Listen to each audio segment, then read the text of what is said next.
Rogue can be played a number of ways. You can be the criminal who is good at pickpocketing and thieving things. You can be an assassin who kills silently in the night and from the shadows. Or you can be an arcane trickster who uses magic to get out of situations. Regardless of what type of rogue you play, you'll need to know how to maximize your skills and abilities, and that's exactly what this guide is for. Rogue builds.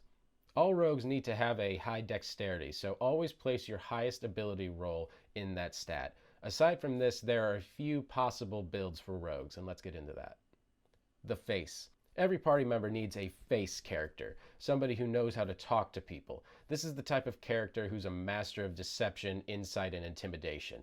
They can get allies on their side for the party or lie and manipulate in order to avoid combat. If no one else is playing this role within the party, you may want to play your rogue as this type of character. For a face rogue, make charisma your second highest attribute. Choose Constitution and Wisdom for your third and fourth priority, and then dump all of your bad rolls into Intelligence and Strength. I highly recommend this type of build for if your party doesn't have, like a bard or someone that is just really good at trying to convince or seduce people. An Arcane Trickster. The Arcane Trickster is a rogue who uses magic to deceive others. If you're going to choose this archetype, I would suggest choosing Intelligence as your second highest stat. Make Constitution or Wisdom your third choice, and then dump all of your bad rolls into Strength and Charisma. The Traditional Rogue, otherwise known as a Burglar or an Assassin. If you're going to be playing this more traditional role as the Rogue, make Constitution or Wisdom your second highest attribute. Constitution will allow you to survive combat longer, while Wisdom will help with Perception and Insight rolls. Throw all your bad rolls into Strength, Intelligence, and Charisma. Rogue Archetypes.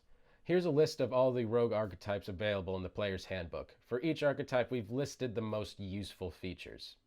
The Thief. This is the archetype most people think of when they imagine a rogue, and unfortunately it starts out a little underpowered, but if you can make it to levels 9 to 13, Supreme Sneak, probably the ultimate advantage you can gain from playing this class. It will give you an advantage on dexterity checks when you move no more than half of your movement speed, and during a turn that you use a magical device will let you ignore all class, race, and level requirements while using the magical device. Assassin. If you want to play the fantasy RPG equivalent of a hitman, this is definitely the archetype for you. At level 3, Assassinate gives you the advantage on any attack roll against an opponent that has not yet taken a turn, and gives you an automatic critical against any surprised victim. And the Arcane Trickster, a magic-using rogue. What could be cooler than that, really? You get spellcasting at level 3, allowing you to learn wizard spells. Once you get to level 9, Magical Ambush will make all the victims of your spells face disadvantage on saving throws if you are successfully hiding from them. Races. Some races are better for rogues than others. I wouldn't exactly recommend playing a Goliath as your rogue, but let's get into some of the better races to play for your sneaky type character. Elf. All elves get +2 to dexterity, making them naturals for the rogue class. They also get an automatic proficiency in the perception skill.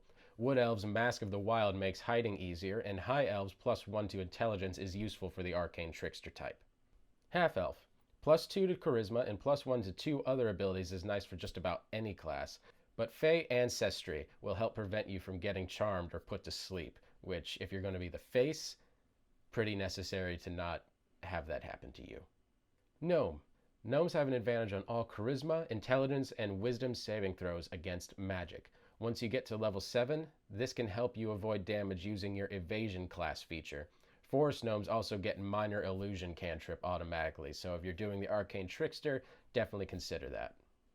Perhaps the original rogue character, the halfling. Like elves, halflings get +2 to dexterity, making them perfect for the rogue class. They also are lucky, allowing you to re-roll 1s on any attack you make. Lightfoot halflings, naturally stealthy, makes it easier to hide behind others, while stout halflings' stout resistance makes it easier to resist poison attacks and things of that nature. Rogue features. Some of the rogue features are absolutely fantastic, while others are situational to a fault, so here are some of the best ones between levels 1 and 7. Expertise can be used to double your proficiency in stealth or other rogue skills. Cunning Action at level 2 allows you to perform a bonus action to disengage, hide, or dash. Uncanny Dodge at level 5, you can use your reaction to halve the damage of an attack. Evasion. Rogues get this at level 7. If an effect states that a dex saving throw will allow you to take half damage, you instead take half damage if you fail, or no damage if you make the saving throw. I don't think I have to put into words how useful that can be. The best feats for a rogue are sometimes pretty obvious, but let's list those and get into it anyway. Sharpshooter is great for rogues that use ranged weapons. It allows you to ignore penalties for long range, half cover, and 3/4 cover, plus take -5 attack roll penalty in exchange for +10 damage. Mobile. This increases your speed by +10 and prevents you from provoking attacks of opportunity from a creature you are melee attacking. Alert. This gives you +5 to initiative and keeps you from being surprised while conscious. It also prevents your enemies from gaining advantage on attacks if they are hidden from you, which is basically like a sort of reverse rogue. Rogue armor and weapons. If you're playing a rogue, you want to maximize your dexterity bonus to AC, so always use leather armor or other types of light armor. For weapons, use daggers, rapiers, bows, crossbows, or other finesse or ranged weapons. Rogue protection tips. So your party's in danger. How can you protect your friends? Unfortunately, you're not really a bard or anything that's built for that sort of thing, but rogues don't have many abilities to buff party members in general. So what you're going to want to do is recognize danger and avoid it before it even happens. Rogues don't have many ways to buff party members, but what they can do is recognize danger and avoid it before it even happens. So try your best to be that type of proactive character as opposed to a reactive one. Combat. Thieves don't generally have a high constitution stat, so in combat you want to find opportunities to make a strike where you're not going to be hit back. And I know that kind of seems like the goal of every player, but let me get into it more. Hide in the shadows and snipe with a crossbow. It seems simple, but you can do a terrible amount of damage to your enemies this way. Another option is to wait until your foe is distracted by one of the other party members, then sneak in with a short sword and stab him in the leg. Now that they're crippled, your party's fighter or mage can finish them off. Rogue utility. Now, rogues really shine outside of combat. Use perception and insight to recognize danger and keep your party out of trouble. If a situation looks too dangerous, leave your party behind and use stealth to infiltrate the enemy and then report back when you're done. Rogues can make surprisingly good reconnaissance players. If you're playing a face character, use persuasion and deception to find clues, convince guards to let you by, and accomplish other social aims.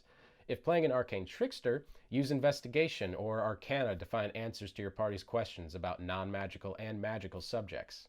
There are several different ways to play a rogue. You can pickpocket, burglar, assassin, con artist, or some other type of character that survives by sneaking around and hiding in the shadows. But no matter what type of rogue you play, using the class features, skills, and feats that this guide provides will help you out.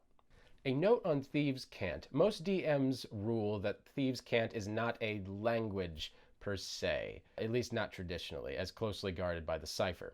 A note on Thieves' Cant. Most DMs rule that Thieves' Cant is not a language per se. A rogue in any language might say something like, "The weather's quite fine today, Timmy," and anyone listening or scrying can't really understand they can understand the words, but without knowing Thieves' Cant, they aren't aware that it actually means that they're being followed by 5 in a party. Thieves' Cant is unique in that it's not the words, it's the coded talk that really sets it apart and makes sure that, magic or not, this is a way for rogues, assassins, and thieves to keep their secrets. Arcane Trickster Guide. The Arcane Trickster is the character type that's been around in D&D for a long time, and it's essentially a delicious mix of rogue and wizard. The 5e Arcane Trickster is an incredibly easy take on the concept that is built into the rogue class as an archetype, so there's no more need for multiclassing. Pick the Arcane Trickster if you like the idea of a stealthy spellcaster or a magical pickpocket, I guess. Maybe I should do that sometime. The Arcane Trickster build. As a mix of rogue and wizard, your 2 most important stats are going to be dexterity and intelligence. You'll usually want to make dexterity your highest stat and intelligence a close second. After those, I would say prioritize charisma if you want to keep doing the duty of the party face, or constitution if you want to be a bit more of a survivable character in combat. Wisdom and strength aren't likely to be important for you unless you're doing an extremely strange build or multi-class. As dex and intelligence are your most important stats, the best races to use are probably limited to the High Elf, the Eladrin, the Forest Gnome, the Deep Gnome, or the Feral Tiefling. Beyond keeping intelligence in mind, you really don't need to do much else to optimize an Arcane Trickster. The build options are going to come down to what spells you pick and how you choose to play your character. The best spells for an Arcane Trickster. The big difference between an Arcane Trickster and most other rogues is your spell casting, and there's a bunch of wizard spells that can be incredibly useful for a rogue's playstyle.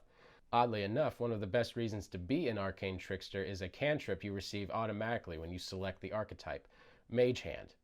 Mage Hand is an incredibly useful spell on its own, but you also get the class feature Mage Hand Legerdemain at 3rd level.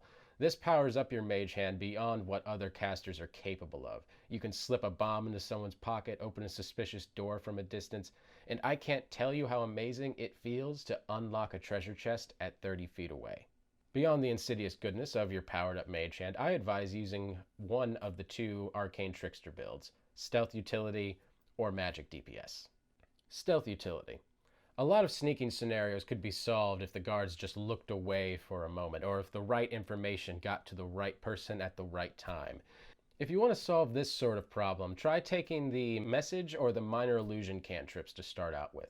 There's simple ways to get out of a lot of bad situations. You can really rely on your sneak attack as your damage dealer and just pick and choose utility spells like Disguise Self, Knock, Fly, and Invisibility. Think of yourself as a problem solver, and you can bypass a lot of threats before they even know that you're there. Magic DPS. Rogues are already excellent damage dealers, and adding a few spells can increase that rate in a rather sneaky way. You can't add your sneak attack damage to your spells, but there are ways you can add spells to your sneak attack. The Sword Coast Adventurer's Guide gave us a couple of wizard cantrips that you can cast as part of an attack. I recommend grabbing Greenfire Blade and Booming Blade. Their big limitation is the use of an action, but as a sneak attack can only trigger once per turn anyway, and it can trigger off the attack made as part of these spells. You essentially get to stack their damage together. Once you get up to the 2nd level spells, things can get really crazy. Xanathar's Guide to Everything gave us a gorgeous spell, Shadow Blade. It's the concentration spell that creates a magical shadowy blade you can make melee weapon attacks with. And beyond how cool that sounds, it also doubles as a light finesse thrown weapon that deals 2d8 psychic damage. So let's count this out. Assuming a 7th level Arcane Trickster with, let's say, 16 to both Dexterity and Wisdom, the Shadow Blade deals 2d8 plus 3 psychic damage, Greenfire Blade deals 1d8 fire damage, plus 1d8 plus 3 fire damage to the guy standing next to them, and you deal 4d6 sneak attack damage. That's 3d8 plus 4d6 plus 3 damage every single turn. So what are you waiting for? Get out there and start using these abilities. And as a quick Xanathar's Guide to Everything update, here are a few other archetypes that you can pick from with a new expansion.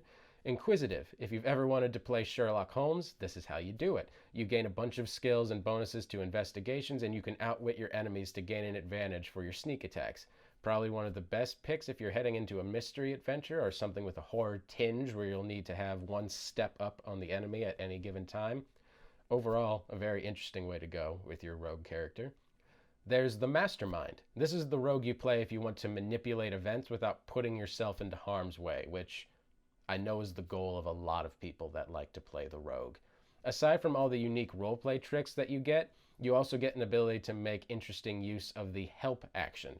You can easily keep out of danger while granting your allies advantage from a distance.